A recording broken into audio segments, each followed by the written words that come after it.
caught in the crossfire. It's caught in the crossfire. नमस्कार दोस्तों, मैं हूं पूरन भारती और आप देख रहे हैं आपका अपना फेवरेट चैनल पूरन सच सादियाबाद। दोस्तों, आपका बहुत स्वागत है इस यूट्यूब चैनल पर। और आज की इस वीडियो में मैं आपको बताऊंगा नॉमिनेटिव एब्सोल्यूट का प्रयोग करके सिंपल सेंटेंसेस का सिंथेसिस करना। दोस्तों, इसके पहले मैं इसमें फर्स्ट चैप्टर जो था पार्टिसिपल के द्वारा सिंथेसिस करना बताया हूं। इसमें फिर दूसरे नंबर पर आता है इन्फिनिटिव का इस्तेमाल करके, तो इन्फिनिटिव का इस्तेमाल करके भी सिंथेसिस करना आपको मैं बता दिया हूं। और अब तीसरे नंबर पर हम लोग पढ़ेंगे नॉमिनेटिव एब्सोल्यूट का प्रयोग करके सिंथेसिस करना। दोस्तों, सिंथेसिस करने के लिए जो सिंपल सेंटेंस है, इस सिंपल सेंटेंस में नॉमिनेटिव एब्सोल्यूट का हम लोग प्रयोग करके कैसे सिंथेसिस करते हैं, आइए जानते हैं उसके बारे में। लेकिन ये आगे प्रोसेस स्टार्ट करने से पहले आपसे एक रिक्वेस्ट है कि यदि आप नए हैं इस चैनल पर तो प्लीज़ चैनल को सब्सक्राइब कर लीजिए, बेल आइकन पर प्रेस करके ऑल पर प्रेस कर दीजिए। और अगर आपने पहले से चैनल को सब्सक्राइब किया है तो आपका बहुत बहुत धन्यवाद। दोस्तों, ये दोनों वीडियो अगर आपने नहीं देखा है तो इसकी इन दोनों वीडियो का जो मैं लिंक है इस वीडियो के डिस्क्रिप्शन में दे दूंगा। आप वहां से जाकर इन दोनों वीडियो को देख लेंगे। और ये स्टार्टिंग चीज़ें हैं, अगर आप स्टार्टिंग चीज़ें जानते रहेंगे तो ज़्यादा बेटर होगा। क्योंकि देखिए, पार्टिसिपल का ही इस्तेमाल नॉमिनेटिव एब्सोल्यूट में हुआ है। तो अगर आपने पार्टिसिपल के द्वारा सिंथेसिस करना नहीं सीखा है या आप नहीं जानते हैं कि पार्टिसिपल क्या होता है, तो आपको ज़रूरी है कि आप पार्टिसिपल के बारे में पहले जान लीजिए।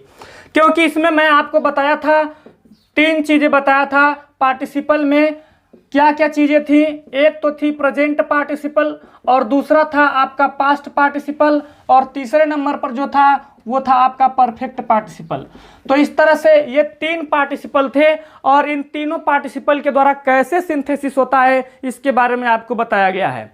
तो ये वीडियो अपलोड है चैनल पर, आप जाकर देख लीजिए, या फिर इस वीडियो के डिस्क्रिप्शन में उसका लिंक मैं दे दूंगा, वहां से आप इन वीडियोस को देख लेंगे। क्योंकि इसमें नॉमिनेटिव एब्सोल्यूट में पार्टिसिपल का इस्तेमाल होगा। तो अब हम आगे शुरू करते हैं कि नॉमिनेटिव एब्सोल्यूट होता क्या है। सबसे पहले हम लोग ये जाने कि नॉमिनेटिव एब्सोल्यूट एक्चुअली में क्या है। तो देखिए दोस्त, जो नॉमिनेटिव एब्सोल्यूट है, नॉमिनेटिव एब्सोल्यूट एक प्रकार का कर्ता होता है। यह एक ऐसा कर्ता होता है जो वाक्य में बिल्कुल स्वतंत्र होता है ना। और यह किसी क्रिया पर प्रभाव नहीं डालता, क्योंकि यह किसी भी अन्य फाइनाइट वर्ब का। अब फाइनाइट वर्ब क्या होता है, इस चीज को भी समझिए। देखिए, मैंने आपको बताया था कि ऐसी क्रियाएं जो क्या करती हैं, अपना रूप बदलती रहती हैं, अर्थात जिन क्रियाओं का रूप बदलता रहता है, परिवर्तित होता रहता है, वो फाइनाइट क्रिया होती हैं। इसमें आपको 2 क्रिया मिलेगी। सिंथेसिस आप कर रहे हैं सिंपल सेंटेंस में, तो 2 क्रियाएं, एक तो फाइनाइट क्रिया और दूसरी पार्टिसिपल। ये मैं आपको बताया था कि पार्टिसिपल क्रियाएं होंगी और दूसरी क्रिया आपकी होगी फाइनाइट वर्ब। एक तो आपकी मैंने बताया कि पार्टिसिपल होगी, और दूसरे नंबर पर क्या बताया मैंने कि आपका होगा फाइनाइट वर्ब। तो ये फाइनाइट वर्ब क्या है ये मैंने आपको बताया। तो अब देखिए, जो पार्टिसिपल है इस चीज को आपको समझना होगा, क्योंकि पार्टिसिपल का इस्तेमाल यहां पर है। इन्फिनिटिव में तो नहीं था, लेकिन पार्टिसिपल का इस्तेमाल यहां पर है। तो आप इस चीज को समझ लीजिए। अब देखिए, नॉमिनेटिव एब्सोल्यूट मैंने बताया कि यह एक स्वतंत्र कर्ता होता है और यह किसी फाइनाइट वर्ब का ऑब्जेक्ट नहीं होता और न ही सब्जेक्ट होता है, क्योंकि यह स्वतंत्र होता है। और आपने पार्टिसिपल जब पढ़ा होगा और जब इन्फिनिटिव पढ़ा होगा, तो इन दोनों में आपने देखा होगा कि एक ही कर्ता होता है, 2 वाक्य होते हैं या 3 वाक्य होते हैं। जितने भी वाक्य आप देखेंगे, 2 या 2 से अधिक जिन भी वाक्यों का इस्तेमाल आप देखेंगे कि एक वाक्य में करना है उन्हें, तो आप देखेंगे कि 2 वाक्यों या 2 से अधिक वाक्य जो भी होंगे उसमें कर्ता एक होता है ना। लेकिन क्रियाएं अलग अलग होती हैं। भिन्न भिन्न वाक्यों का कर्ता एक होता है, किसमें? पार्टिसिपल में और इन्फिनिटिव में। लेकिन क्रियाएं क्या होती हैं? अलग अलग होती हैं। माने कर्ता एक और क्रियाएं अलग अलग होती है, किसमें? पार्टिसिपल में और इन्फिनिटिव में। लेकिन नॉमिनेटिव एब्सोल्यूट में ऐसा नहीं है। भिन्न भिन्न वाक्य का कर्ता भी भिन्न भिन्न होता है इसमें, और इसके साथ में क्रियाएं भी भिन्न भिन्न होती हैं। इस बात को समझिए। तो ये थोड़ा सा अलग है। तो इसमें आप देखिए, मैं इन बातों को इरेज कर रहा हूं। पार्टिसिपल में दोस्तों क्या होता है कि दो प्रकार के आप देखिए, जो बीइंग है यह भी एक पार्टिसिपल है जो प्रेजेंट पार्टिसिपल में आता है, और एक होता है हैविंग।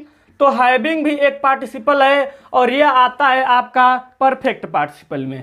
तो इन दोनों चीज़ों को आपको समझना है। अब समझिए नॉमिनेटिव एब्सोल्यूट क्या है। नॉमिनेटिव एब्सोल्यूट में एक दूसरे के बाद होने वाली जो क्रियाएं हैं, इनके बीच एक प्रकार का कैजुअल रिलेशन होता है। कर्ता अलग अलग है, क्रियाएं अलग अलग हैं, लेकिन फिर भी इनके बीच एक रिलेशन होता है। कैसे रिलेशन होता? जैसे मान लीजिए कि मैंने कह दिया एक वाक्य में कि पुलिस आ गई, पुलिस आ पहुंची या पुलिस आई, चोर भाग गया। तो देखिए एक जो कर्ता है उसमें पुलिस सब्जेक्ट है, और पुलिस में पुलिस के जो सब्जेक्ट है इसका कर्ता क्या है? आना या पहुंचना। तो कर्ता अलग, क्रिया अलग हुई। अब चलता हूं दूसरे में, चोर भाग गया। तो चोर एक अलग कर्ता है और भागना अलग क्रिया है। मैंने बताया आपको क्या कि भिन्न भिन्न वाक्यों में, भाई एक वाक्य में क्या चोर आया है, अरे सॉरी पुलिस आई है, और दूसरे वाक्य में लिखा कि चोर भाग गया, दूसरे वाक्य में चोर भाग गया। तो इन दोनों में रिलेशन है ना कहीं कहीं, कि ना तो चोर ना तो पुलिस आई होती और न ही चोर भागा होता। तो पुलिस के आने की वजह से चोर भागा है ना। तो यहां पे एक रिलेशन है। ये दोनों वाक्यों के बीच एक छोटा सा क्या है? रिलेशन है। उसी तरह से जैसे देखिए, जैसे सुबह सुबह देखते होंगे सूर्य उगता है, तो जैसे ही सुबह होती है या सूरज उगता है वैसे ही चिड़िया चहचहाने लगती है। तो चिड़िया का चहचहाना एक कर्ता अलग है, चिड़िया करता है, और उसका चहचहाना क्रिया अलग है।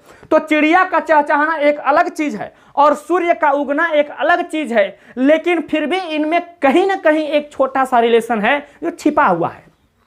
इसी चीज को समझना है, और इसी चीज को व्यक्त करने के लिए यह जो हल्का सा कैजुअल रिलेशन इन दोनों वाक्यों के बीच होता है, उन दोनों जो चीजें हैं, दोनों वाक्यों के बीच जो हल्का सा कैजुअल रिलेशन है, उसे व्यक्त करने के लिए यहां पे हम लोग नॉमिनेटिव एब्सोल्यूट का इस्तेमाल करते हैं, और नॉमिनेटिव एब्सोल्यूट का इस्तेमाल करके सिंथेसिस किया जाता है। दोस्तों यहां पर मैंने बताया कि दो कर्ता दो क्रिया, लेकिन दो कर्ता दो क्रिया में से एक चीज और भी समझना है। मैंने आपको सिंथेसिस में पहला नियम आपको बताया होगा कि सबसे जरूरी है कि आप दो वाक्य जो आए हैं, इन दोनों वाक्यों में इस बात को आप समझिए कि कौन सा काम पहले हुआ है और कौन सा काम बाद में हुआ है।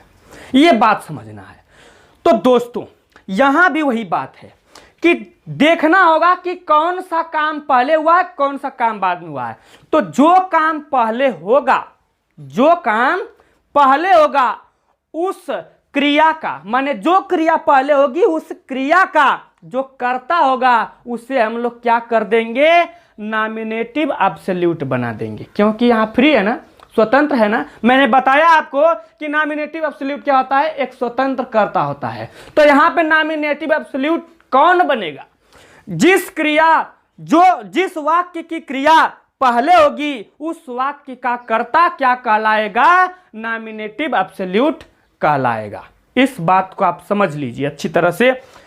तो यहां पर आपको उम्मीद है कि समझ में आया होगा। मैं फिर से एक बार कहूंगा कि दो वाक्य होंगे, इन दोनों वाक्यों के बीच जो है हल्का सा कैजुअल रिलेशन होगा, और दो वाक्य में कर्ता भी अलग अलग होंगे, क्रियाएं भी अलग अलग होंगी, और दो जो भिन्न भिन्न वाक्य हैं, एक दूसरे के बाद होने वाली जो क्रियाएं हैं, इसमें से हमें देखना होगा कि दो वाक्यों में से कौन सा वाक्य का काम पहले हो रहा है, कौन से वाक्य की क्रिया पहले हो रही है। जिस वाक्य की क्रिया पहले होगी उस वाक्य के कर्ता को आप क्या कर लीजिएगा? नॉमिनेटिव एब्सोल्यूट बना लीजिएगा। उसके बाद पार्टिसिपल का इस्तेमाल होगा, उसके बाद ही क्या होगा? पार्टिसिपल का इस्तेमाल होगा, और उसके बाद सारी चीजों को आप कॉपी कर लीजिए, या मैं फार्मूला दे रहा हूं उसके अनुसार समझिए, बात को समझिएगा। यहां पर नॉमिनेटिव एब्सोल्यूट द्वारा सिंथेसिस करने का पहले फार्मूला देता हूं, फिर आपको एक्सरसाइज करवाता हूं। देखिए हम सबसे पहले क्या करेंगे? यहां पर नॉमिनेटिव एब्सोल्यूट ले लेंगे। नॉमिनेटिव एब्सोल्यूट में 60 में लिखा हूं नॉमिनेटिव एब्सोल्यूट, यह क्या है भाई, आपका प्रथम कर्ता होगा। माने जो काम को पहले करेगा, माने जिस वाक्य की क्रिया पहले होगी वह कर्ता भी तो पहला होगा। जैसे मान लीजिए मैंने बताया आपको कि सूर्य उगा और पक्षी चहचहाएं, तो पहले सूर्य उगेगा तो सूर्य को नॉमिनेटिव एब्सोल्यूट मान लीजिए, माने पहला कर्ता मान लीजिए। उसके बाद चिड़िया चहचहाई है तो चिड़िया दूसरा चीज है। तो ये है। अब देखिए नॉमिनेटिव एब्सोल्यूट हो गया, प्लस अब आपको लगाना है हैविंग। क्या लगाना है? हैविंग। हैविंग या पार्टिसिपल है, यह नॉमिनेटिव एब्सोल्यूट के द्वारा लगेगा, हैविंग, है ना। हैविंग न लगा करके आप बीइंग भी लगा सकते हैं, लेकिन कब लगाना है यह मैं आपको अभी बताऊंगा, अभी बताऊंगा, ठीक। प्लस उसके बाद में जो फाइनाइट वर्ब है इसको ले लीजिए, फाइनाइट वर्ब ले लीजिए, माने जो इस वाक्य की फाइनाइट वर्ब है उसको लीजिए, ठीक। अब उसके बाद में आप क्या करिए, यहां पे कामा लगाइए, प्लस आपका दूसरा जो सब्जेक्ट है, माने एक वाक्य जो वाक्य पहले हुआ है, जिस वाक्य की क्रिया पहले हुई है उसको तो आपने नॉमिनेटिव एब्सोल्यूट बना दिया और तो पहला कर्ता भी पहला हो गया। लेकिन अभी दूसरा वाक्य जो बचा हुआ है, जो बाद में एक काम कर रहा है, तो उसको आप फिर रखिएगा, कामा के बाद उसको रखिएगा और इस दूसरे वाले कर्ता की फाइनाइट वर्ब रखिएगा, इसकी फाइनाइट वर्ब रखिएगा और उसके बाद में क्या करिएगा, आप रख लीजिएगा यहां पर इसका ऑब्जेक्ट। क्या रख लीजिएगा? ऑब्जेक्ट। अब देखिए यहां पर आपको बीइंग लगाना कब है।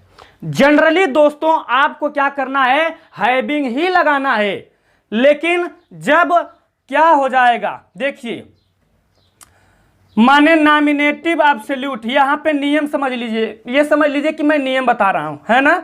नॉमिनेटिव एब्सोल्यूट के बाद में किसका होता है, के बाद, माने सब्जेक्ट के बाद नॉमिनेटिव एब्सोल्यूट का मतलब क्या हो गया, नॉमिनेटिव एब्सोल्यूट का मतलब हो गया कि सब्जेक्ट, है ना। चलिए यहां पर हो गया आपका सब्जेक्ट, कौन सा सब्जेक्ट, पहला, के बाद हैविंग का प्रयोग होता है, हैविंग का प्रयोग एक्टिव वॉइस में होता है, एक्टिव वॉइस में होता है। एक्टिव वॉइस का मतलब समझ रहे हैं, जनरली जो सेंटेंस पढ़ते हैं हम लोग वो एक्टिव वॉइस होता है, और पैसिव वॉइस में बदलते हैं तो आप जानते हैं कि पैसिव वॉइस में कैसे बदला जाता है ना। तो यहां पर जो एक्टिव वॉइस में होता है, उसके बाद यदि हेल्पिंग वर्ब के रूप में, है ना, यदि हेल्पिंग वर्ब के रूप में, देखिए हैविंग पार्टिसिपल है। हैविंग क्या है भाई, यहां पे जो चीज इस्तेमाल किया गया यह पार्टिसिपल है, यही क्या है, पार्टिसिपल है। मैंने आपको बताया ना कि नॉमिनेटिव एब्सोल्यूट के बाद पार्टिसिपल का इस्तेमाल होता है, तो पार्टिसिपल आपने देखिए यदि हेल्पिंग वर्ब के रूप में किसका इस्तेमाल हुआ हो, इज, एम, आर या वाज या फिर वर का इस्तेमाल हुआ हो, है ना, तो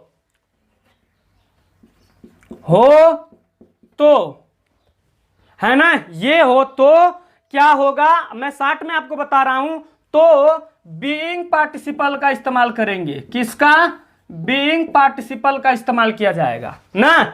जनरली हैविंग पार्टिसिपल का इस्तेमाल किया जाएगा, नहीं तो किसका इस्तेमाल किया जाएगा, अगर इज, एम, आर ये आया है तो इसका इस्तेमाल किया जाएगा, और इसको क्या कर दिया जाएगा, इसको कैंसिल कर दिया जाएगा, इसे कैंसिल कर दिया जाएगा। माने ये अगर आया है तो आप बीइंग लगाइएगा और यह क्या हो जाएगा, खत्म हो जाएगा। सीधी सीधी भाषा में ये समझ लीजिए कि इतना के बराबर आपको क्या करना होगा, आपको यह बीइंग का इस्तेमाल कर लेना होगा। अब मैं आपको एग्जाम्पल दे करके समझा रहा हूं, जैसे देखिए यहां पर एग्जाम्पल मैं आपको दे रहा हूं, इसको अच्छी तरह समझिए दोस्तों। देखिए नियम समझाना भाई जरूरी है, मैं समझाऊंगा तभी तो आप जानेंगे कि हाँ क्या है। देखिए जनरली क्या होता है, अगर हम बेसिक चीजों को समझे, अगर हम बेसिक चीजों को जानते हैं तो बाद में ट्रिक भी काम करती है। यहां मैं आपको एक ऐसा ट्रिक बताऊंगा, एक ऐसा हल्का सा फार्मूला बता दूंगा, एक अपना चीज बताऊंगा और फटाफट आप जो है कि नॉमिनेटिव एब्सोल्यूट के द्वारा सिंथेसिस करना सीख जाएंगे। एकदम आसान है, एकदम हलवा हो जाएगा आपके लिए। लेकिन पहले हम लोग बेसिक चीजों को समझते हैं, नहीं बेसिक चीजों को समझेंगे तो भाई बाद में दिक्कतें आ सकती हैं। तो पहले बेसिक चीजें समझ लीजिए, फिर मैं उसके बाद आपको ट्रिक बताऊंगा।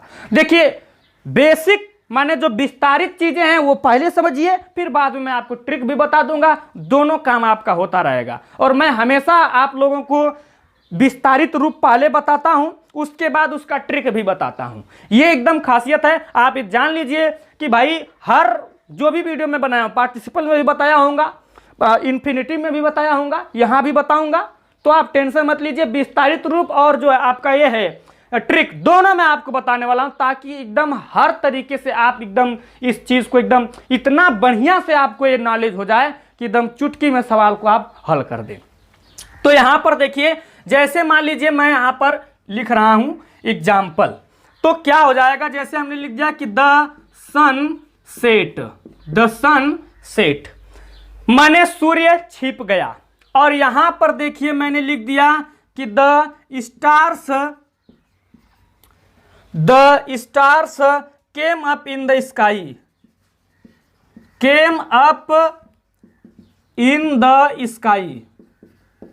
In the sky. बात को समझिए, द सनसेट सूर्य छिप गया और तारे आसमान में आ गए। जनरली ऐसा होता है। देखिए मैंने बताया ना, भिन्न भिन्न वाक्य का कर्ता अलग अलग होगा, कर्ता अलग अलग है, क्रियाएं भी अलग अलग होंगी, लेकिन उसके बावजूद भी इनके बीच क्या होगा, एक क्या होगा दोस्त, रिलेशन होगा, एक संबंध होगा, रिलेशन है ना। जनरली ऐसा होता है, जब सूरज छिप जाता है, अंधेरा हो जाता है, तारे दिखाई देने लगते हैं, होता है ना ऐसा। तो ये बात है। तो यहां पर आपको अब फार्मूला के अनुसार क्या करना है, सिंथेसिस कर देना है। ठीक, तो यहां पर सिंथेसिस करिए। पहले देखिए कि कौन सा काम पहले होगा। मैंने बताया ना कि आपको समझना होगा कि कौन सा काम पहले होगा, कौन सा काम बाद में। तो यही ना, पहले सूरज छिपेगा तब तो तारे जो है कि आसमान में आएंगे। तो पहले सूरज छिपा, इसका मतलब कि इसका कर्ता क्या बन जाएगा, नॉमिनेटिव एब्सोल्यूट बन जाएगा, बनेगा ना। यह आपका रूल है, यह आपका क्या है, यह आपका रूल है। तो यहां पे तो रूल आपने देख लिया दो ना, ये दोनों आपने नियम समझ लीजिए। लेकिन यह तो आपका फार्मूला है, यह चीज आपका क्या है दोस्त, यह आपका है फार्मूला, यह आपका क्या है, यह आपका रूल है। दो चीज को आपको समझना है, अब कुछ है नहीं, बस हल्का समझ लीजिए। नॉमिनेटिव एब्सोल्यूट माने पहला कर्ता का यही ना है, तो द सनसेट हो जाएगा, द सन। अब इसके बाद आपको हैविंग लगाना है, बीइंग लगाना है। तो हैविंग ऐसे जनरली आपको हैविंग ही लगाना है, और बीइंग कब लगाना है, जब इसमें से कोई एक आया होगा तब आपको लगाना है बीइंग, नहीं तो क्या लगाना है, हैविंग ही लगाना है। तो यहां पर तो ये EJMR तो कहीं नजर आ नहीं रहा है, तो इसका मतलब कि बीइंग नहीं लगेगा, तो क्या लगेगा, हैविंग लगेगा। तो यहां पर द सन हैविंग हो जाएगा, द सन हैविंग सेट। उसके बाद कामा लगाइए, फिर दूसरा कर्ता फाइनाइट वर्ब ऑब्जेक्ट, दूसरा कर्ता फाइनाइट वर्ब ऑब्जेक्ट, माने इसको क्या करना है, पूरा का पूरा उतार देना है। The stars came up in the, क्या हो जाएगा, स्काई, इन द स्काई।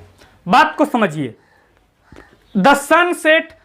अब देखिए ट्रिक समझिए, यहां पर ट्रिक क्या है, पहले वाले कर्ता को उठा लीजिए और पहले वाले कर्ता के बीच में खाली कहां लगा दीजिए, या तो हैविंग लगा दीजिए या तो बीइंग लगा दीजिए। मतलब क्या, हैविंग तब लगाएंगे जब EJMR नहीं रहेगा, और बीइंग तब लगाएंगे जब EJMR रहेगा। तो EJMR दिया है तो EJMR को हटाइए और वहीं पे खाली बीइंग जोड़ दीजिए और सब कुछ उतार दीजिए, बस।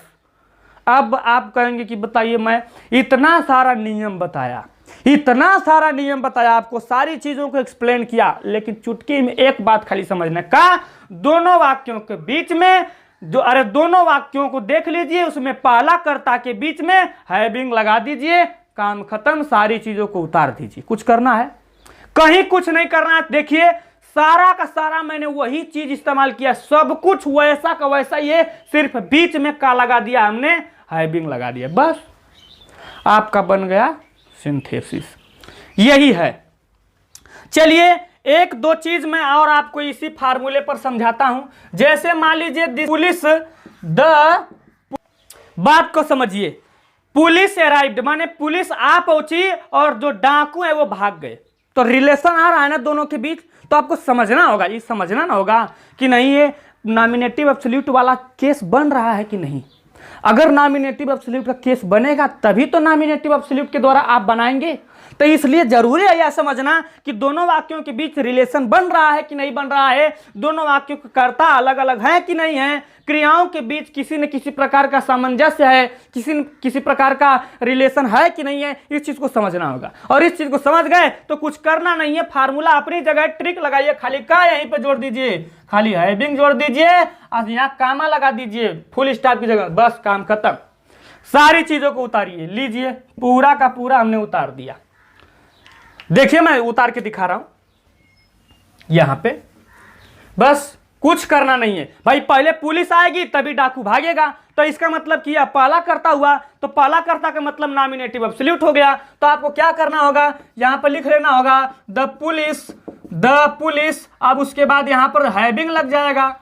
हाई बीइंग तब लगेगा जब ईजे मार दिया है, तो ईजे मार तो दिया नहीं है, तो इसका मतलब हैविंग लगेगा। तो हैविंग, देखिए हैविंग वाला ही ज्यादा आता है, मैं आपको बीइंग वाला भी इसके बाद करके दिखाता हूं।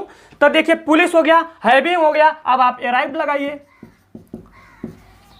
फिर इस दूसरे वाले वाक्य को इस्तेमाल करने से पहले क्या फुल कामा लगाइए, फिर पूरा का पूरा उतारो यार। देखो ना दूसरा कर्ता क्या है, द डकैट्स, उसके बाद क्या है, रन अवे।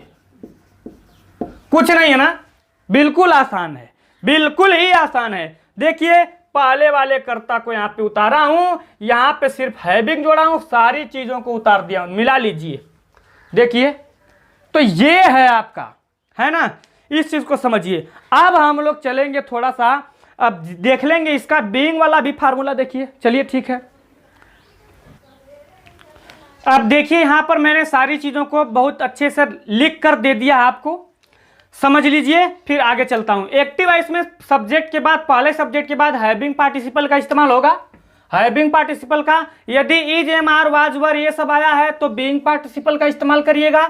और यदि वाक्य डायरेक्ट पैसिव वॉइस में होगा, यहां पर मैं तीसरा वाला वाक्य दिया हूं, यह डायरेक्ट पैसिव वॉइस है। अगर आप डायरेक्ट पैसिव वॉइस पढ़े होंगे तो आपको ये समझ में आएगा, नहीं पढ़े होंगे तो डायरेक्ट पैसिव वॉइस की मैं ये वीडियो बनाया हूं, उसको आप चैनल पर से जाकर देख सकते हैं कि डायरेक्ट पैसिव वॉइस कैसा होता है। तो यहाँ पर ये डायरेक्ट पैसिव वॉइस जब रहेगा, माने जब वाक्य देखिए यहाँ पर एक्टिव वॉइस में रहेगा तो हैविंग का, और जब पैसिव वॉइस में हो जाएगा तो हैविंग के साथ क्या जुड़ जाएगा, बीन जुड़ जाएगा। तो इस तरह से आप इस चीज को एक नया मैंने ऐड करते हैं, इसको समझिए। फार्मूला यहां पर मैं दे दिया हूं, प्रथम सब्जेक्ट देखिएगा, फिर हैविंग लगेगा नॉर्मली। अगर पैसिव वॉइस में होगा, देखिए यहां पर एक्टिव वॉइस में ये होगा, उसके बाद पैसिव वॉइस में रहेगा तो हैविंग बीन लगेगा। और यदि लिंकिंग वर्ब का मतलब क्या, is am are was were ये सब है तो क्या लगेगा, बीइंग लगेगा। उसके बाद फाइनाइट वर्ब ऑब्जेक्ट लगाइएगा। ये पहले वाले वाक्य का क्लियर होगा, फिर कामा लगा के दूसरे वाले वाक्य को उतार दीजिएगा, या दूसरा वाक्य का दूसरा सब्जेक्ट लिखिएगा, फिर फाइनाइट वर्ब ऑब्जेक्ट, सीधा सीधा उतारने का मतलब है। अब यहां पर मैं दिया हूं, देखिए इस पर मैं आपको पहले फार्मूला दे चुका हूं और इस पर आपको मैं एग्जाम्पल भी देकर समझा दिया हूं। अब जो है इस चीज को समझिए, ये कैसे बनेगा। देखिए यहां पर वाज इंटरेस्टिंग है, वाज आया है, माने लिंकिंग वर्ब आ गई, तो लिंकिंग वर्ब वाली चीज आ गई ना, तो क्या हो जाएगा, अब आप लगाएंगे, अगर is am are was were आया है तो क्या लगेगा, बीइंग लगेगा, तो बीइंग के द्वारा बनाएंगे तो क्या हो जाएगा। देखिए यहाँ पे लिखा है कि पिक्चर वाज इंटरेस्टिंग, माने पिक्चर क्या थी, इंटरेस्टिंग थी, तो we enjoy it very much, हम लोगों ने इसे बहुत एंजॉय किया। तो पहले क्या, पिक्चर इंटरेस्टिंग रही होगी तभी हम लोग एंजॉय किए होंगे, तो इसका मतलब यह काम पहले हुआ है। तो क्या करिए, इसको आप रख लीजिए, क्या हो जाएगा, द पिक्चर। अब ये वाज खत्म हो जाएगा, इसकी जगह क्या हो जाएगा, बीइंग लग जाएगा। मैंने बताया ना कि इसके बदले में क्या लग जाएगा, बीइंग क्या लग जाएगा, इंटरेस्टिंग लग जाएगा, बीइंग इंटरेस्टिंग। और कामा लगा के दूसरे वाले वाक्य को पूरा उतारना ही है, क्योंकि दूसरा वाला देखिए यहाँ पे फार्मूला, दूसरा सब्जेक्ट फाइनाइट वर्ब ऑब्जेक्ट सब कुछ उतारना ही है। तो यहाँ पर वी, उसके बाद में इंजॉयड इट वेरी मच हो जाएगा। तो इस तरह से आप इसे कॉपी कर लेंगे, बस कुछ करना नहीं है। उसी तरह से the teacher was absent, teacher absent था। The boy did not work, बच्चे काम नहीं किए।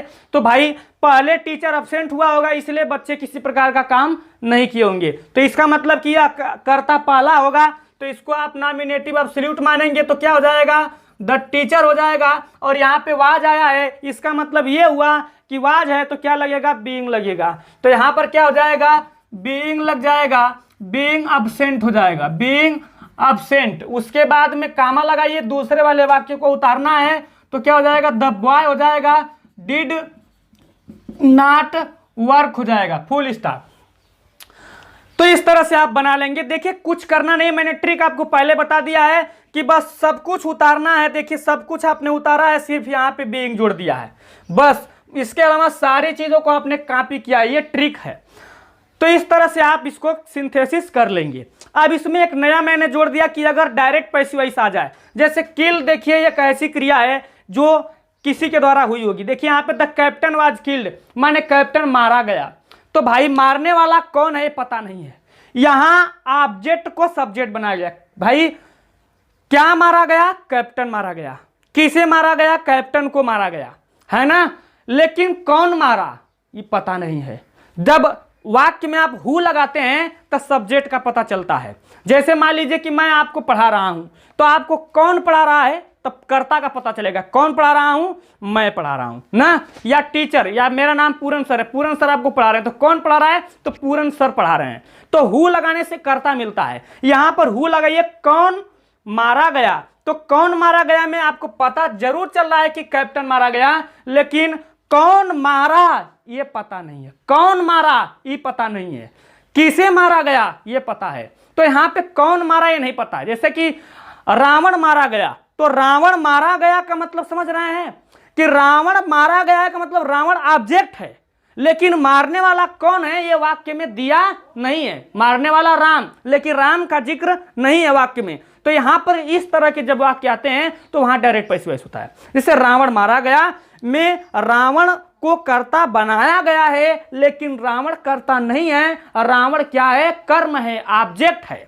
और कर्ता का जिक्र वाक्य में नहीं हुआ है, क्योंकि कर्ता एक्चुअली में क्या है, राम है। मारने वाला कौन है, राम है, लेकिन यहां मारने वाले का जिक्र नहीं हुआ है। तो इस तरह की चीजें आती हैं डायरेक्ट पैसिव वॉइस के रूप में। तो वही चीज यहां पर है। अरे भाई इस तरह की चीजें आपको मैं बता दूं कैसा होता है। जैसे पेड़ गिर गए, लाखों लोग मारे गए, रावण मारा गया, है ना, उसका अपहरण हो गया। तो भाई अपहरण करने वाला कोई और है, कर्ता कोई और है, वो तो ऑब्जेक्ट है, लेकिन उसको सब्जेक्ट बनाया गया। तो जब ऑब्जेक्ट को सब्जेक्ट बना दिया जाता है तो वहां डायरेक्ट पैसिव वॉइस आ जाता है या पैसिव वॉइस आ जाता है। तो इसी तरह से ये पैसिव वॉइस है। इसलिए जब पैसिव वॉइस होगा तो क्या लगेगा दोस्त, हैविंग बीन का इस्तेमाल होगा। यहां पर देखिए मैं लिखा हूं फार्मूले में, तो क्या हो जाएगा, द कैप्टन हो जाएगा, द कैप्टन। अब इस वाज को हटाइएगा और यहां पर हैविंग बीन लगा दीजिएगा। क्या लगा दीजिएगा, हैविंग बीन लगा दीजिए और सारी चीजों को उतार दीजिए। क्या हो जाएगा, किल्ड, फिर कामा लगाइए, दूसरे वाले वाक्य को उतार दीजिए, या फिर आप फार्मूले के अनुसार चलेंगे तब भी अब कॉपी हो जाएगा, उतर ही जाएगा। इसी तरह से सेम टू सेम। तो इस तरह से आपने बना लिया। तो इस तरह के वाक्य बहुत कम मिलने वाले हैं, आप इसको समझते रहिएगा। और ये आपका जो ऊपर मैंने बताया हैविंग वाले और बीन वाले पर ज्यादा ध्यान दीजिएगा। ये वाला बहुत रेयर केस में मिलने वाला है। इन दोनों पे क्वेश्चन आपको मिलेंगे और इस चीज को आप समझिएगा। तो ये था आपका नॉमिनेटिव एब्सोल्यूट के द्वारा सिंथेसिस करने की नियम, फार्मूले, ट्रिक्स, हर चीज मैंने आपको एक्सप्लेन किया बहुत विस्तार से, और ट्रिक दोनों बताया मैंने आपको। दोस्तों इस पर कुछ एक्सरसाइज आपके स्क्रीन पर मैं अभी दे रहा हूं, कुछ एग्जाम्पल आपको दे रहा हूं, आप बना लीजिएगा और बना के उसका आंसर हमें कमेंट में जरूर दीजिएगा। यह वीडियो देखने के लिए आपका तो बहुत बहुत धन्यवाद। लेकिन उसके पहले दोस्त, अगर आपको वीडियो थोड़ा सा भी अच्छा लगा हो तो प्लीज़ वीडियो को लाइक कर दीजिए और अपने साथी सहयोगी, अपने दोस्तों को भी वीडियो शेयर करिए। उन्हें बताइए कि इस चैनल पर किस तरह से पढ़ाई होती है। और प्लीज़ आप चैनल को सब्सक्राइब भी कर दीजिए, वीडियो को लाइक करिए, अपने दोस्तों को शेयर करिए और लगातार इस चैनल पर बने रहिए। आप इस तरह की वीडियो देखते रहिए, अपने नॉलेज को स्प्रेड करते रहिए। यह वीडियो देखने के लिए आपका फिर से बहुत बहुत धन्यवाद।